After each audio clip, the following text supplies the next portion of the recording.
Nobody in 1965 thought that there would be a 33-acre organic farm here hosting thousands of people every year. Because we've been here for so long and the land really has been so successful in demonstrating some of the principles and practices, we've been able to bring in so many different groups and organizations that when I first got here as staff, I was blown away by how many people visit the farm each and every day. We have an opportunity to educate individuals from around the country and around the world on organic and sustainable farming and gardening practices, knowing that they take that back to where they come from. The garden is the original site. That's the place that Alan Chadwick, along with students and Paul Lee and others, selected, and they picked a challenging site. Probably the biogeographic center in North America for poison oak, so it was really a difficult slope. But the genius of the place was its due south-facing orientation, its warmer microclimate.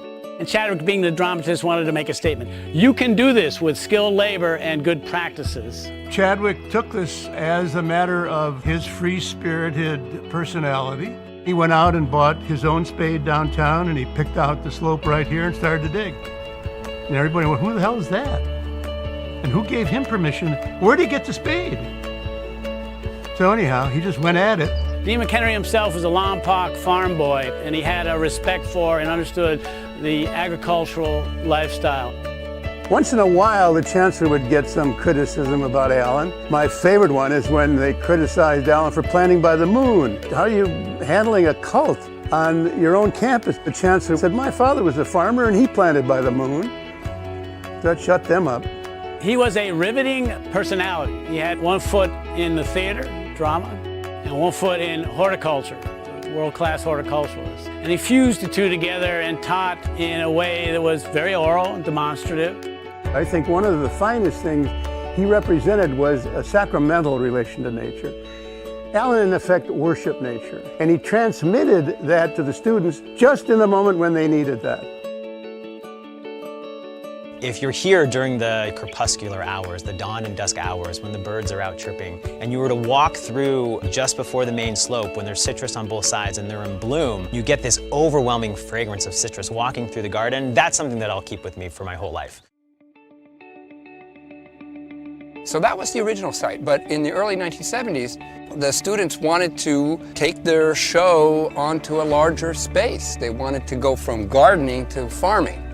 Chancellor McHenry said, well, you can have 17 acres down here on the meadow. And they got a couple of draft horses to do the plowing, and they made a go of it. I was attracted to this work because it's simultaneously I get to use my hands, use my body, I get to be outside and be very physical, but I also get to be very analytical. I get to use my mind as well, and I think that's what really draws so many people to farming. The students just get so much out of their experience here. You can see the joy in their face when they're leaving here, covered in soil, going off to their next class. What's unique about UCSC in the case of the farming garden is that honoring and balancing of two modalities, the apprentice style and the scholastic model. We have a phrase, we say, we teach the teachers, we train the trainers.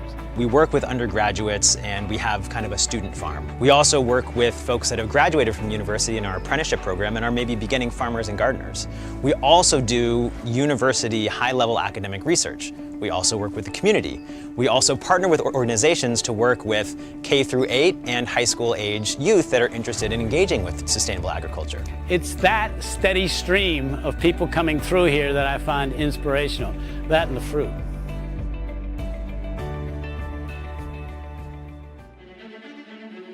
The farm and garden really was at the nexus, the genesis of starting this movement in this country. In the first 50 years, we came a long way from beautiful, eccentric oddity up by Merrill College to a world-class model of sustainable agriculture. We're celebrating 50 years this year. But in many ways, I feel like right now, the farm has just as much potential as it did when it first got going. And the reason is that the conversation has moved so far, and we want to keep moving it further. I can't think of not farming now. My purpose is with the ground and with everything that comes out of it. I want to share the joy of what farming and gardening is.